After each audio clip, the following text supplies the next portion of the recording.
আপনারা দেখেছেন রাজ্যে 10 বছর ধরে পরীক্ষা নাই।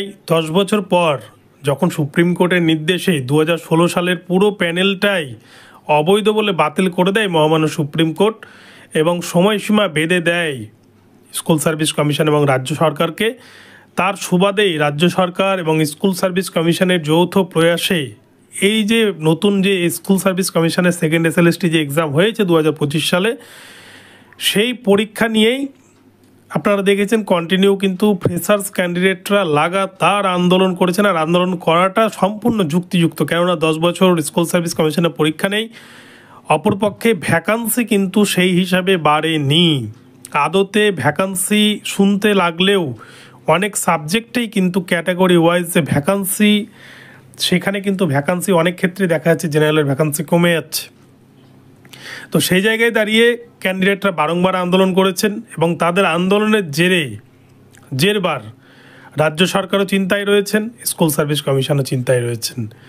একপক্ষে আমাদের রাজ্যের 26,000-এর যে পুরো প্যানেল, সেই পুরো প্যানেলটাই বাতিল হয়েছে, যার ফলে যারা চাকরি হারিয়েছেন তারা যেমন একটা অনিশ্চয়তায় দিন কাটাচ্ছেন, অনিশ্চয়তায় দিন গুনছেন যে আগামীতে তাদের চাকরি ফিরে পাবেন কি না। একজন ফ্রেশার্স ক্যান্ডিডেট তার থেকেও কিন্তু বেশি চিন্তায় রয়েছে একজন চাকরিহারা ক্যান্ডিডেট, কেননা সে এতদিন চাকরি করেছে, মাস গেলে মাইনে তুলেছে, যাকে বলে একটা সোনার ডিম পাড়া হাঁস।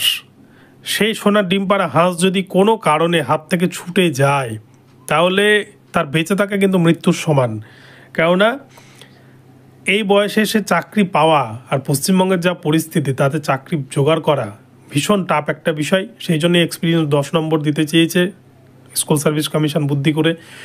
তো যাই হোক, এমত অবস্থায় ফ্রেশার্সরা যেমন একদিকে চিন্তা রয়েছে যে তারা চাকরি পাবেন কিনা, 10 বছর ধরে এসএসসি নাই, আদৌ কোনো দিন এসএসসি হবে কিনা এই সরকার থাকলে। অপরদিকে চাকরিহারাও চিন্তায় রয়েছেন যে তাদের হকের চাকরিটা, তারা যে চাকরিটা করতেন সেটা ফিরে পাবে কিনা। এই সব কিছুকে মাথায় রেখে আমরা দেখেছি বারংবার কিন্তু আন্দোলন হয়েছে এবং এর থেকেই যেটুকুটা ফলপ্রসূ হিসাবে শোনা যাচ্ছে 7,000 কিন্তু সিট আপডেট হবে বা হতে চলেছে আগামীতে। ফাইনাল যে ভ্যাকান্সি ঘোষণা হবে রিক্রুটমেন্টের আগে, সেই সময় কিন্তু 7,000 ভ্যাকান্সি, যে ভ্যাকান্সি ঘোষিত হয়েছে তার সাথে কিন্তু যোগ হতে চলেছে বলে শোনা যাচ্ছে। তবে এটা কোনো অফিসিয়ালি খবর নয়, এটা নন অফিসিয়াল, এটা কিন্তু সূত্র মারফত খবর পেয়ে এই ভিডিওটি আপনাদের জন্য বানাচ্ছি। এবং সিট যে আপডেট হবে এটা একটা জানাই কথা, তার কারণ আমরা জানি গেজেটে কিন্তু পরিষ্কার উল্লেখ রয়েছে যে আপডেট ভ্যাকান্সিতে কিন্তু নিয়োগ করবে স্কুল সার্ভিস কমিশন। তো যেহেতু আপডেট ভ্যাকান্সিতে নিয়োগ করতে গেলে সেই আপডেট ভ্যাকান্সি 1 লাখের ওপর চলে যাবে, হয়তো 1.5 লাখ মতো শূন্য পদে তো দেখিয়ে দেবে। কিন্তু রাজ্য সরকার এবং স্কুল সার্ভিস কমিশন কোনো দিনই অত ভ্যাকান্সিতে নিয়োগ করবে না, তারা চাইবে সবসময় ভ্যাকান্সি চেপে রাখতে।